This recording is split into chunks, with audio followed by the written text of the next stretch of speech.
Hola, buenas. Voy a hacer un cortísimo tutorial de cómo repetir una misma animación en diferentes objetos. Observemos aquí nuestra vista preliminar, cómo ese texto va ingresando lentamente utilizando una animación prediseñada, digámoslo así. Entonces es bastante sencillo. Vamos a utilizar lo que llamamos este es non-linear animation. Permítame un momento, yo les muestro más cerquita aquí. Claro que sí, las non-linear animations. Entonces, paso 1, vamos a realizar nuestra animación prediseñada. Yo la he hecho en un elemento, en un empty, en este cubo. Si nos damos cuenta, este cubo está animado. Sube y se va, sube y se va. Voy a realizar otro ejemplo rápidamente. Voy a agregar un cubo empty y simplemente realizamos la animación que necesitemos. Para ello voy a volver acá a nuestro timeline. Acá está keyframe 1 y aquí va a estar nuestro keyframe 2 JZ y keyframe 2. Aquí tenemos nuestros dos keyframes. Esta es nuestra animación prediseñada en teoría, de este punto A a este punto B. Listo. Cuando ya tengamos esta animación prediseñada, lo que vamos a hacer es irnos al top sheet, que es este, al action editor, que es en este modo. Vamos a enunciarla. Voy a poner jump 2 y le agregamos este push action, lo que significa que ya está almacenada aquí en nuestra lista de animaciones y ya la podemos utilizar aquí en nuestro non-linear animations. Ya vemos que está aquí almacenada. Esa es la forma correcta de agregar esa acción para poder ser utilizada en ese non-linear animation. Se escucha confuso, pero la verdad, si siguen los pasos es bien sencillo. Voy a eliminar esto porque no lo voy a necesitar. Lo que voy a hacer es aplicar este conocimiento a esta H. Si se dan cuenta, la H no está animada todavía.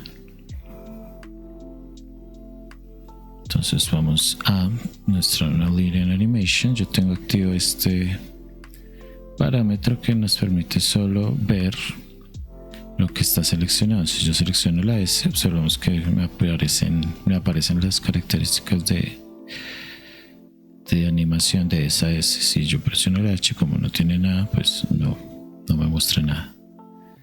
Entonces, primero que nada, vamos a agregar una animación estándar. Simplemente agrego un keyframe y le vamos a dar acá push down.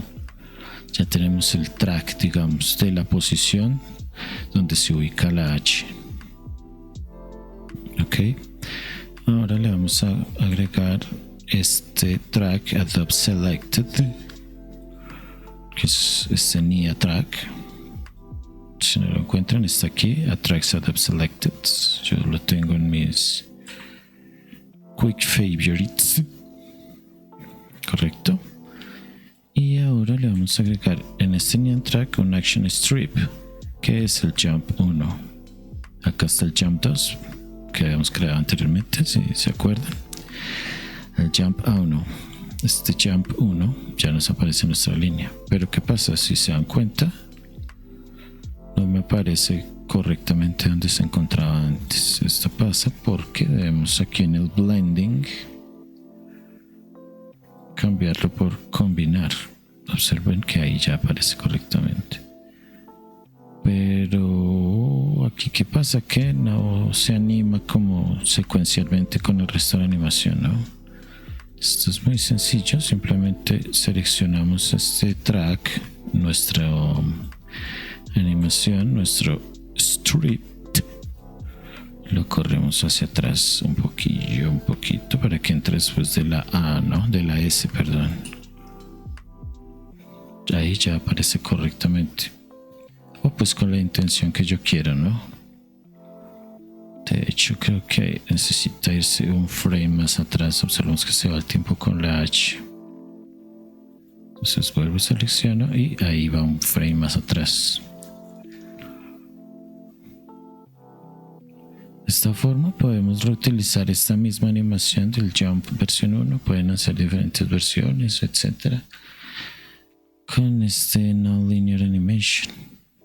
Y simplemente agregando un track y un strip combinado con este keyframe que hicimos al principio. Se escucha un poquillo difícil, pero la verdad no lo es tanto. Voy a volver aquí a mi timeline para mostrarles cómo queda al final. Sabemos que ya la H queda correctamente animada. Eso es todo, todillo, todo. Espero que les sirva. Cualquier duda o inquietud, ahí en los comentarios me escriben y ya miramos cositas ahí chéveres, preguntas y demás. Gracias por ver. No hablo más carreta. Pregunten, no sean tímidos, que yo no muerdo raro.